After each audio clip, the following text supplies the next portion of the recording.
Good evening and welcome back to Cruising Off Duty. I am Craig. Well, if you've been watching the channel lately, you know I've been doing a lot more reviews of products that would help you live off the grid longer. Now that's whether you're a boater like I am, a RVer, a camper, you live in a cottage off the grid or a house off the grid, whatever your reason, or you just live in a normal suburban house and the power grid goes down for an extended period of time. You might want to put your important food that needs to be refrigerated into a fridge/freezer, and this fridge, which I'm about to talk about, has both options. You might want to put it in there for at least the amount of time it takes to get the power grid going up. And if you're living in an off-grid situation like a cabin or a boat or an RV and you don't have shore power, then you're going to need 12-volt fridge. And you're going to want to plug that into something like this, a solar generator, which is connected to solar panels. So you have that constant loop of solar brings in power to the solar generator can power various things, but one being your fridge. Now this is from SetPower and it is a 58 quart fridge. This thing is huge. And just so you know, I've had this thing for about 3 weeks running on my desk here or this table in my office. And it's time for me to do this review so I can get it off my desk because this thing takes up a lot of space.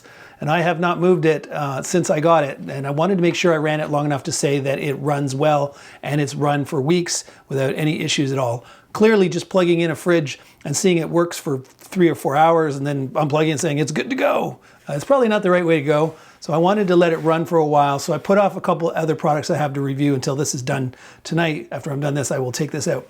So this 58 quart fridge has some features that I like over my Bouge RV. This Bouge RV, first thing, I put this under the table in my boat. And my one gripe is that the door doesn't open this way. It opens this way. So as you can see, I guess out of the corner, yeah, you can sort of see it on the corner of the screen there. It opens this way, which means the door is very long. And if it's under a table where sometimes you just want to sneak your hand in and get a drink, you can do that with this fridge because this doesn't need to go that high for you to be able to reach in and get stuff. Now, if the door went this way, to get to this part of the fridge, you would need to open the door quite high to reach into the back because the Bouge RV does have 2 compartments, but they're not individually cooled. One compartment cools and then there's an overflow like a wall and the cool air goes into the next area. So one can be freezer and then the non-cooled area can be fridge. Or if you do fridge on one side, you'll still have fridge on the other side too, but it just will be, this is a cold fridge and this is kind of a coldish fridge. So this SetPower fridge has dual cooled climate control areas. So you have a big area and a little area.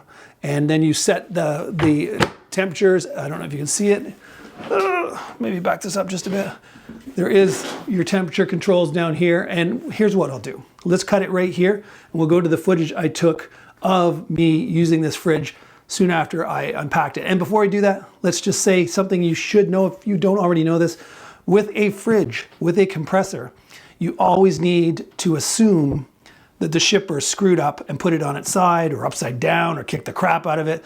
I will say that this showed up, even though SetPower sent it in a nicely packed box with foam, somehow or other it still got a dent. And it's not SetPower's problem, it's the shipper. And we've all seen those videos where the shipping guys are just throwing things into a pile to put it on a truck and they're like, really? Do you hate your job that much that you have to beat the crap out of everything you're being paid to ship? But yeah, slight dent. Just a little nipple in the aluminum, or a little indent in the aluminum. It's not affecting the fridge at all, but I just thought I'd mention to you, these things need to be sitting straight up and down for 24 hours before you power them on. Otherwise, you risk that the oil has leaked into a different compartment, and when you turn on the compressor, it can actually cause damage.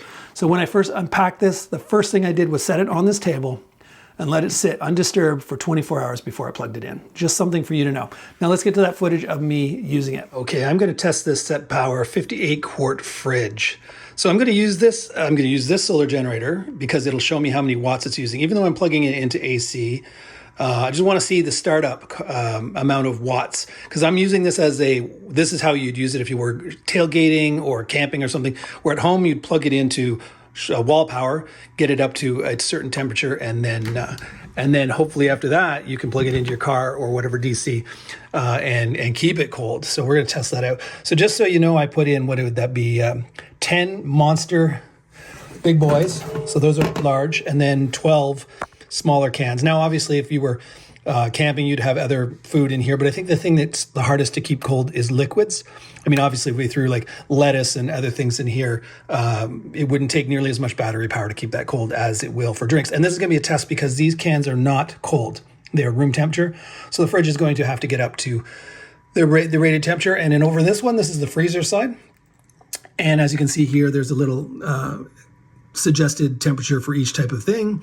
I'm going to be putting ice cubes in here. Once it's up to the proper temperature, which is about minus 18 degrees Celsius, then I'll put ice cubes in here and just make sure it can keep the ice cubes frozen. Okay, so the solar generator is turned on. As you can see, it's not fully charged. This isn't a test to see how long this solar generator is going to run it. This is just to see the AC. I'm going to turn the AC on now. And that's going to, then you're going to see how many watts this fridge takes. I just saw it come on for a second there. Okay, there we go. So, starting off at 73, it's in Fahrenheit. I'm going to want to change that to Celsius because I don't understand Fahrenheit, being Canadian, not American. And just so you know, it's using 35 watts right now. So I'm going to change the settings and see if the watts goes up, because right now, for all I know, this is not set very cold. Okay, reading the manual, if you hit this set button right here and this down arrow at the same time, you can change it from Fahrenheit to Celsius. And now that I know that, I know for freezing stuff, you want this to be about between minus 16 and minus 18. So let's go minus 17. And for fridge, you want it to be about between 8 and 10. So we don't want minus, we want positive. So let's go 9. So there we go. So we're set. It's still going to tell us what the temperature is now. So it's still 23 over here and still 22 over here in the fridge. I've got it set to max instead of compressor speed min, which was what it was originally on. And battery protection, I'm going to set that to, because I can't change that. But this is supposed to be, maybe you have to do that when you first start it up. This is how much you want to protect the battery. Oh, I'm on AC. That's why the battery protection doesn't seem to work. So there we go. Let's see how long this takes. Okay, now that I didn't have it on compressor min, I have it on max. It's not 35 watts. It's now 56, 57 watts. And that's with both the compressor working hard, because both of these are way different than the temperature we are asking them to get to. So we'll see. It's 11:03, and I'll tell you how long it takes for these to get to the right temperature. Okay, we're down to the 9 degrees, which is what I set it to. It was like, right now, I didn't catch it right the first minute. It's 11:14 now. I said 11:03. So what is that? 11 minutes, right? So 11 minutes to get the fridge to the right temperature. The freezer's still going down, and once it gets down to a minus something temperature, I'll throw some ice cubes in that Tupperware that I have in here and see how well that keeps things frozen. Also, I'll get a temperature gun to see if the temperature it's reading is correct. So that's the next step. Okay, it took 35 minutes for it to get down to minus 17. The fridge took no time at all. What did I say, 11 minutes? The freezer, of course, long way to go from room temperature to minus 17 Celsius. So yeah, I think that's pretty good. So now I'm going to test it by putting ice in this Tupperware to the top and just make sure that it can keep it frozen. Okay, ice filled to the brim in this Tupperware. We're going to throw a bag of frozen peas on top just to make sure we're maxing out the freezer capacity, and going to make sure it stays cold. And also wanted to just show you it's still using 63 watts, and that's with AC. Now, something to keep in mind, AC is not the most efficient way to do this, because this thing actually is a little warm, not hot, but a little warm. So you're going to waste a little bit of power going from AC to DC. So that is one thing I want to keep in mind. So once I'm sure that this is keeping everything cold to the right temperature, what I'm going to do is I'm going to get a smaller solar generator, and I'm going to plug it into DC and see what the long-term effect, like how long can I run it off of a smaller solar generator. So that's going to be my next test. Okay, no sound for a little bit. I notice now it's shutting off because it's gotten to the right temperature, and I guess the contents inside are not warm, so it's able to stay there. And as you can see, no watts being used by the AC coming out of this solar generator. Okay, it's been on for 3-ish hours, and like you see, it's just using 35 watts now. It's kind of just cycling on and off every once in a while when either the fridge or the freezer doesn't get quite down. Like right now, this is down to minus 16. It should be at minus 17, so it kicked back on just now. Just want to let you show you that the tea's frozen. The ice cube's obviously frozen, so looking good. So now the next thing I'm going to do, and of course the drinks, you can't really tell, but drinks are cold.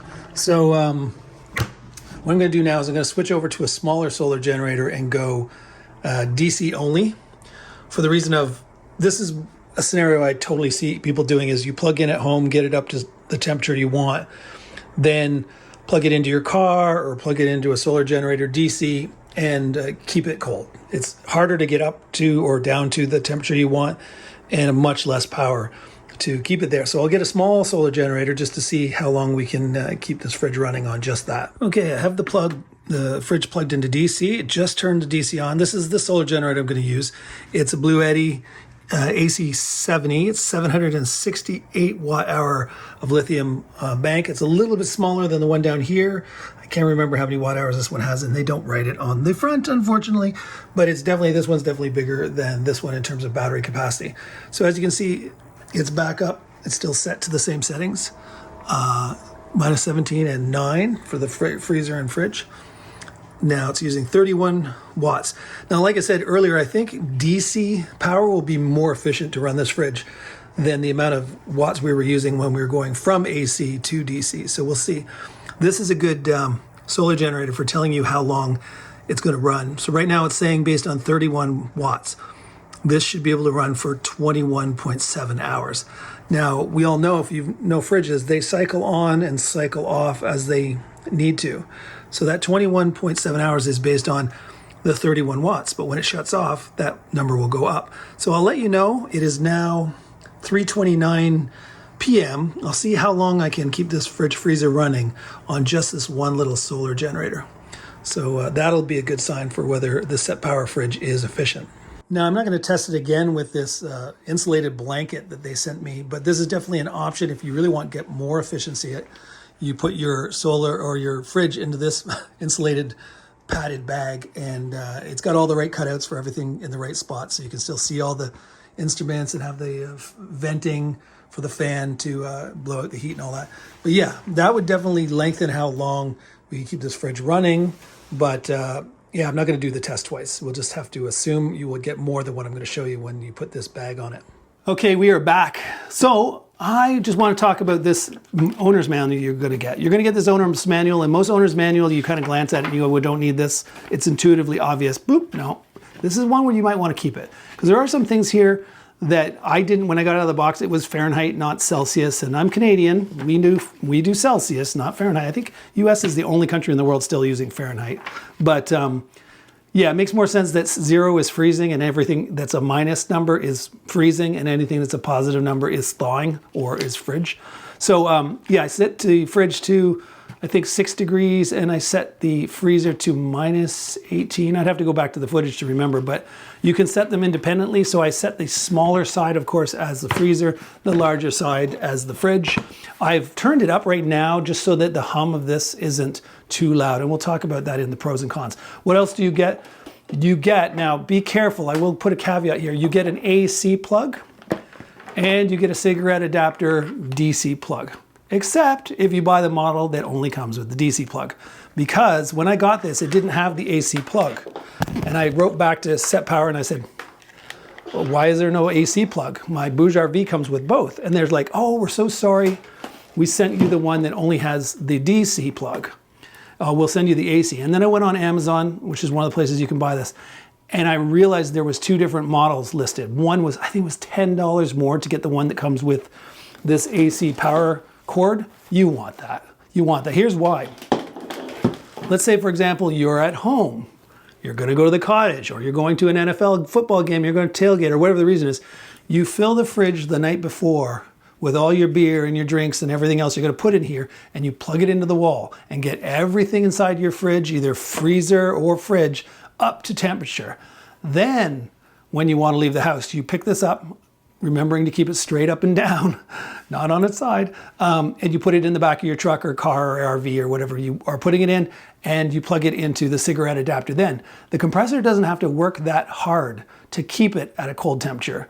But if you're putting it from room temperature, putting your stuff in, getting in your car and plugging in the cigarette adapter, or getting to a campsite and plugging into a solar generator, then it's got to work so hard to get not only the temperature of the fridge down to what you're asking for, but all the contents as well. So you are going to want to plug into AC when you're first stoking it full of food and drinks, and then get it up to the right temperature. Then plug it into DC, because it's just more efficient that way. So like I said, this owner's manual is something you don't want to just toss away, because there are going to be times where you're going to want to change some settings, and you need that owner's manual to really remind you how to get into that settings area. Things I like, let's go with pros. Of course, dual zones, with each one having its own thermostat control at the bottom.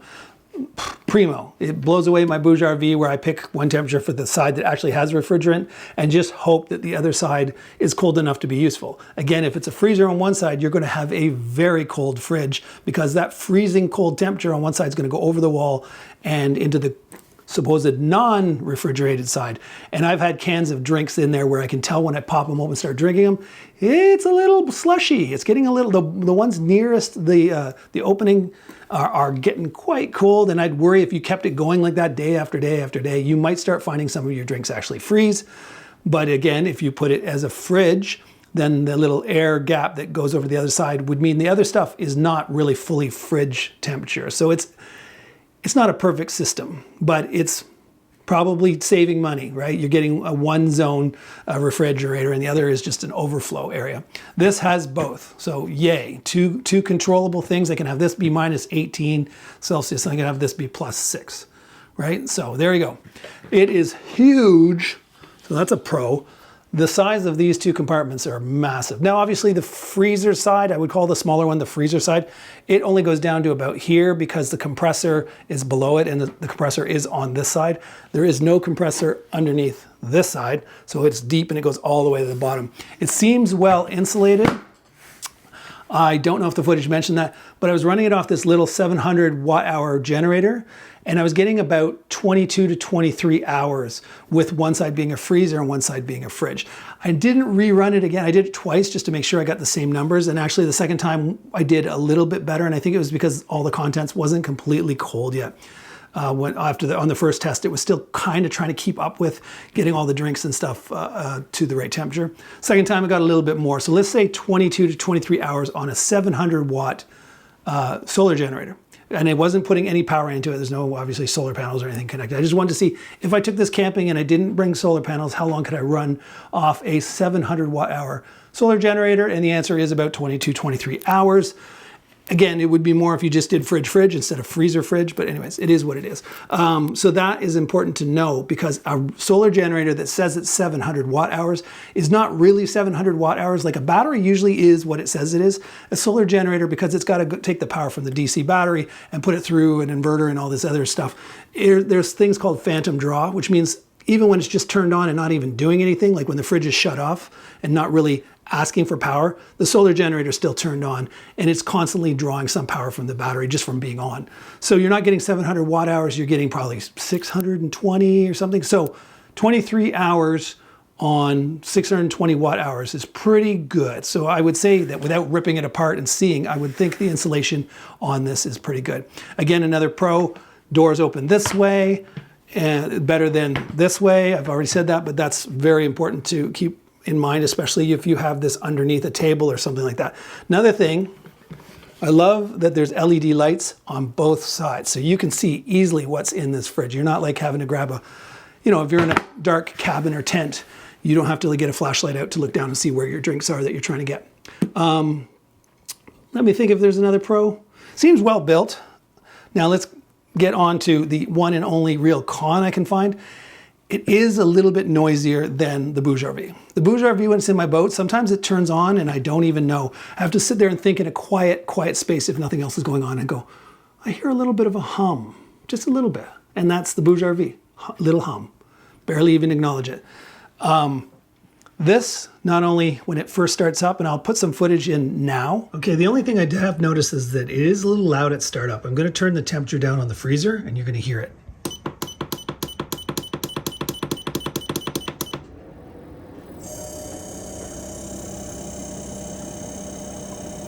A little rattle starts at the beginning and then it sort of goes away. But then even after that, you will hear that fan, which is not a big deal.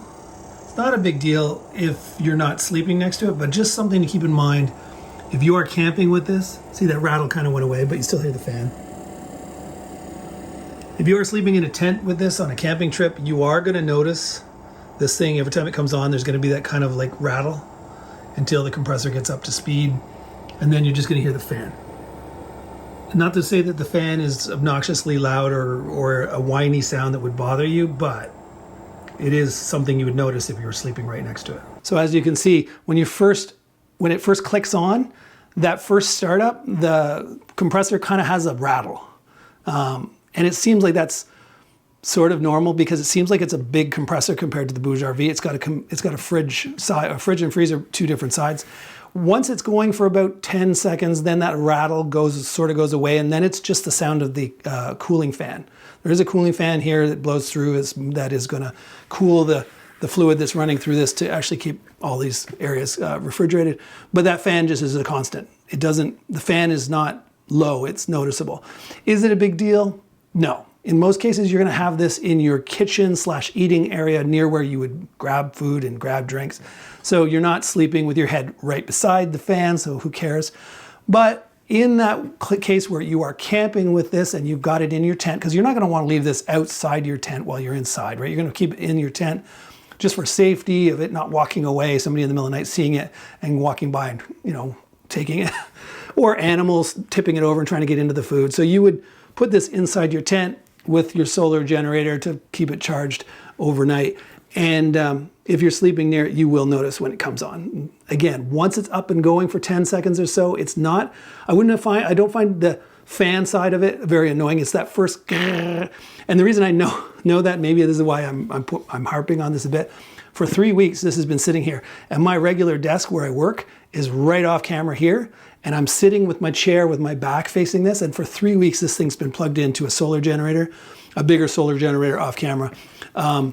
And it's every so often it kicks on. And let me just turn it down now.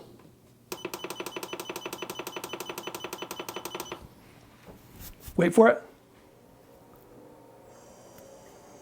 There you go. So there's the sound. That's why I turned it up for this recording, so that I don't have that sound. I put it up to the maximum 10 degrees Celsius and it'll shut off. There you go, perfectly quiet, as long as you keep it warm. Again, not a huge issue, just something to keep in mind. If you're gonna keep this in a kitchen, never gonna even notice it probably. If you're gonna put it in a tent beside where you're sleeping, you are going to notice it. In that case, if you are tent camping, my suggestion is keep this in the back seat of your car or truck and have it there overnight so you're not sleeping next to it. That way it's there for the morning when you need it, but you're not having to be woken up every 10, 15 minutes when this thing kicks on. So there you go. I can't think of another thing other than the kind of slightly annoying startup sound. But other than that, it did a great job for the last 3 weeks. It's kept everything cold, cold, cold, just like it said it should. And yeah, it's also, like they say, it takes about 15 minutes to go from room temperature to its desired coldest temperature, which is pretty good, meaning that the compressor is quite large and it can handle this monster amount of space. So the compressor is big, and that's probably why it's a little bit more noisy than probably the much smaller compressor that's in the Bouge RV. So yeah, this will definitely come to, drum roll, I don't have just a boat anymore. I've now bought a hunting camp on 200 acres of forest land. So this little hunt camp has a little cabin and a little bunkie and a little barn. While I'm up there working on the hunt camp, I'm gonna need a refrigerator because there's no power up there. And without power, I guess my Bouge RV would have worked for me, but it's small enough, and like I said, it only has one zone for cooling. So this is going to be what I take to the hunt camp. It is going to get used all summer long. It will be my only fridge because there, like I said, no land power, so you can't plug in a fridge. And I don't have one of those weirdly designed, I've heard of them, never seen them, propane powered fridge. That's the only other thing I could see running there. But I'm so into solar panels and solar generators that of course I'm gonna have a DC powered fridge. So yeah, I can have this, and if I'm not at my boat and I need more fridge space, I can bring the Bouge RV as well. But this thing is monstrous. I think I have enough fridge space to get me through the week.